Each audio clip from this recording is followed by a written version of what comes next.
Hi guys, my name is Ole from Iceland and Root, and I'm gonna talk to you a little bit about equipment, what equipment to bring on a photo tour and a photo workshop.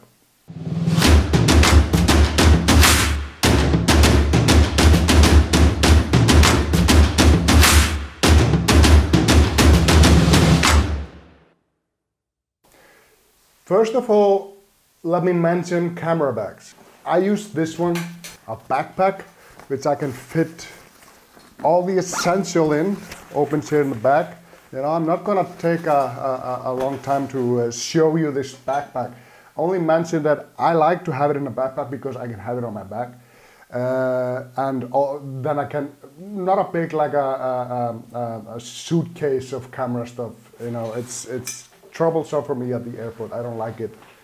And also, I like to bring another one, smaller, you know, because in carry-on you're allowed a personal bag and a carry-on bag.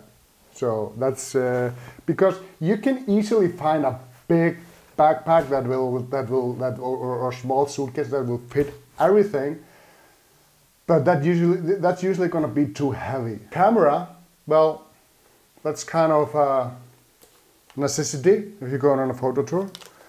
I have my Canon 5D Mark IV. You know, this is not it. My Canon 5D Mark IV is there, shooting this video, so this is kind of like a stunt person, a stunt camera, if you will, a backup. That's just the smart thing to do. I mean, if you don't have two cameras, rent a backup, you know, get a loaner, buy. My go-to lens, the lens I use far most in landscape shooting is the 16-35.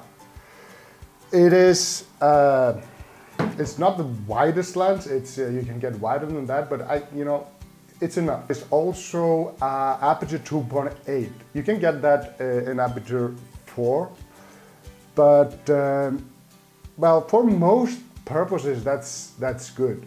But for nighttime shooting, for aurora, to shoot the northern lights, you're gonna need more light than a 4. So I recommend you get a lens, a wide lens with at least 2.8. I have a short video on how to shoot the northern lights. You can see, there's a link here in the description. With the 16-35, you can get really, you know, wide, dramatic settings. You can go low, for example, like this, or this, or this.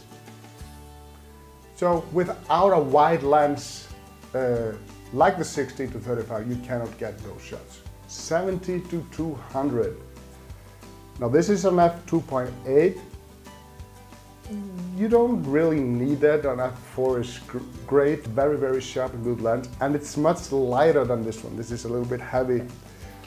But you need this in more close-up, more detailed shot, like this, and this, and this. Without a decent zoom lens, you're not going to be able to get those shots. The third lens I always bring is my 24-70. This is kind of like my walk-around lens. You know, if I can only bring one lens, you know, this would be it. Many occasions in landscape photography where your 16-35 is just too wide and the 70-200 is just a little bit too much zoom than you need to. With this, you have the range from 16 to 200. So these are the 3 lenses I bring with me all the time. There are more. I do like to bring this one. This is the 100-400. I kind of bought this for one of my trips to Bolivia because you know, it's not it's very high altitude, so it's very difficult sometimes to hike or walk. So it helped a lot, you know, to get a little closer without getting closer. And also it's great if you have wildlife, like there we had flamingo and condor and llamas, and here we have a lot of birds here in Iceland. There are a lot of birds. And then you can do like, if you like macro shooting, you can do like, take a lens for that. But this is like, you know, it depends on what you want. At least these 3 lenses I talked about first, these are the essential. I'm gonna come really close for this one because it's important. You need a tripod for landscape photography. You need a good, sturdy tripod, and they are sometimes kind of expensive. If you treat them good, they will last you for a long time. Don't bring a $50 tripod to carry camera gear that is worth thousands of dollars. The wind will blow it over, it's not sturdy enough, it will give camera shake, it's useless. Also, what we talk a lot about, especially in our Iceland workshop, is filters. I use Nishi filters.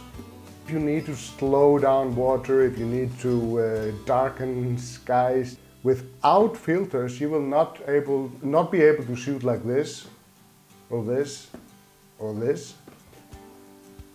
But if you're okay with that, you know, you don't have to bring, it's not like you cannot shoot without them.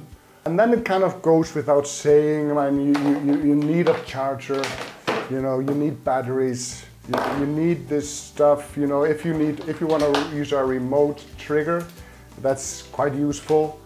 Something to clean the camera, you know, memory cards, a lot of memory cards, and a hard drive is very useful if you fill up your memory card. It's very nice not to delete stuff from your memory card.